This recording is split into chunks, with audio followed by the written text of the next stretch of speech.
गडचिरोली जिल्ह्यात उन्हाचा तडाखा वाढलेला आहे। जवळपास 3 दिवसापासून 41-42 डिग्री तापमान जे आहे ते गडचिरोली जिल्ह्यात नोंद होत आहे।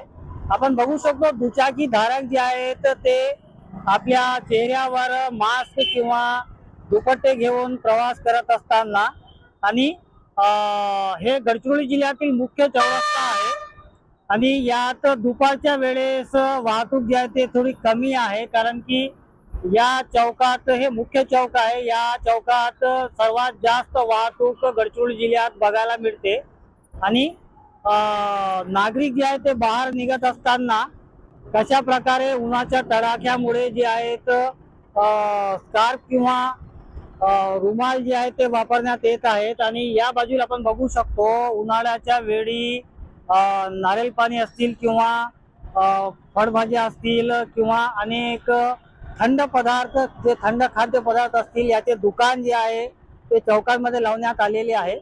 आणि सध्या गडचिरोली जिल्ह्यात असो की विदर्भात असो तापमानाचा तडाखा वाढत चाललेला आहे आणि नागरिकांना आवाहन करण्यात येत आहे की 12 वाजेपासून 4 वाजेपर्यंत बाहेर पडू नये, परंतु नागरिकांचे कामे थांबत असल्यामुळे नागरिक उन्हातही बाहेर पडत आहेत। आणि सध्या आता 42 डिग्री तापमान गडचिरोली जिल्ह्यात आज आहे आणि 3 दिवसापासून सतत तापमान जे आहे ते वाढत चाललेलं आहे। कॅमेरामॅन सोहेल पठाण सोबत TV9 गडचिरोली।